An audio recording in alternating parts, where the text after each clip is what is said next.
enforce the law regardless of politics. I do not believe that has been what is happening in the last 2 years. Among other things, I believe you very much want to indict Donald J. Trump. Toward that end, the Department of Justice has leaked that DOJ is investigating and intends to indict Hunter Biden. The purpose of those leaks, I believe, was to set the predicate for an indictment of Trump, to say, look how even-handed we are. We're indicting a Biden, we're indicting a Trump. Those leaks are not law or enforcing the law, they are politics. Did you know about the leaks about the Hunter Biden investigation? I don't know about the leak that you're talking about, I'm not. Leaks are in violation of our regulations and our requirements. So the answer is... The leaks are consistently on one side of the aisle advancing one political agenda. As you know, the FBI raided Donald Trump's Mar-a-Lago home. And subsequent to that raid, there have been multiple leaks about what was discovered there, including a photograph of documents that were discovered there. Did you know about the leaks from that raid? The photograph was a filing in court in response to a motion filed by Mr. Trump. It was not a leak. So you're testifying there haven't been leaks about the Trump raid investigation? I'm responding to the point about the... Do you know about the leaks that have occurred concerning Trump? I've read the leaks. They are inappropriate. We also don't know where they come from. Witnesses on the... But what's interesting is when the shoe was on the other foot, I believe your intention, and I believe it's a political intention to indict President Trump, became infinitely harder when classified documents were discovered repeatedly at President Biden's multiple residences. According to the public record, those were first discovered on November 2nd, 6 days before the prior election. Department of Justice was notified on November 4th, and yet miraculously there was no leak about the classified documents at President Biden's home when it politically benefited the effort to go after and charge Donald Trump. DOJ leaked. When it potentially harmed the Democrat president, DOJ did not leak. Does that strike you as at all a double standard? Leaks under all circumstances are inappropriate, and they were not directed by anyone in the Justice Department. Let me say in particular on Hunter Biden, I very much hope that an investigation of Hunter Biden is focused not just on his own personal substance abuse issues, but on connections to his father and potential corruption. That is the matter of public concern and why people are concerned. And it was striking that the leak that came out from DOJ suggested this is just going after... based upon IP addresses. Wow, 4,000 employees with access to that data. That's extraordinary. So those employees would be in a position then, if they wanted to get this information and dox Twitter users. Is that fair to say? That is a concern of mine, sir, yes. Wow. That's a significant concern. 4,000 people with the ability to dox individual users who pick up the phone and use Twitter. That's extraordinary. Have you ever seen it happen? I have seen numerous situations where Twitter engineers had to patch a problem, and I said, what was the problem? And they said, oh, engineers could tweet as anybody. The data was exposed in this part, and it was always reactionary rather in finding these wounds left and right and putting Band-Aids on them because the systemic underlying problems were not addressed, the broad access to too much information and too many systems. When you say Twitter engineers could tweet as anybody, tell me what that means. That meant a Twitter engineer understanding how the running systems and the data flows were operating could then access and inject or put forward information as I mentioned in my oral statement, any of the senators sitting here today. And have you ever seen that happen? No, not directly.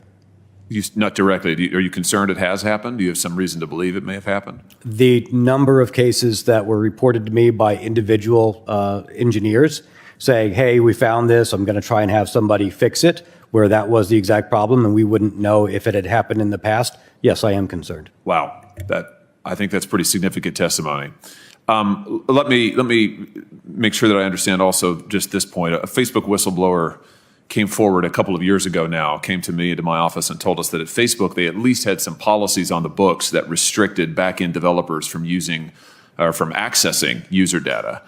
Now, whether or not those policies were ever followed, who really knows? But is it your testimony to me that Twitter had no similar policies in place that would have restricted these 4,000 engineers from accessing user data in this way? Not technical enforcement, technical policies that were enforced. I did see basic policies such as, hey, you're not supposed to access inappropriate systems, but I also saw policies saying that your work laptops should only run in the following setups, and I was aware that I don't believe any of the laptops were in compliance with those policies. None of the laptops.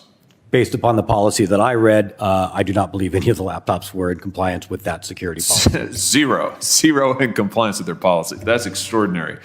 Let me ask you about this. That same Facebook whistleblower told us a couple of years ago now that Twitter's content moderation staff routinely collaborated with content moderators at Facebook and Google.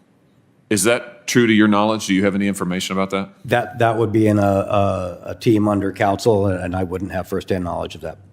Are you aware of any Twitter policies that would have prohibited coordination on content moderation between Facebook, Google, and Twitter? Not to the best of my knowledge, I am not aware. Okay, so it's eminently possible, is what you're saying. Yes, sir. Let me ask you about this. Are you aware of any communications regarding content moderation with Twitter staff and the United States government in your time at the company?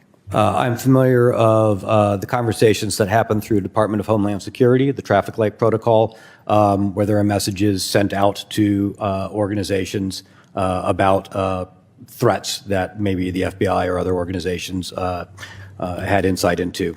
So earlier this year, documents that we obtained from a different whistleblower at the Department of Homeland Security exposed that the disinformation board that the Department of Homeland Security set up, that first on the disinformation board's list of companies to meet with was Twitter.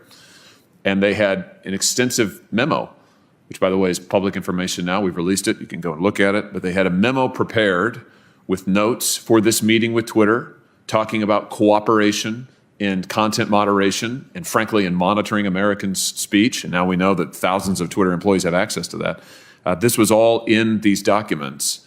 I guess my question to you is, and I know you weren't in those meetings, but why do you suppose that the disinformation board had Twitter first on the list of entities to come to talk about coordinating, monitoring American speech?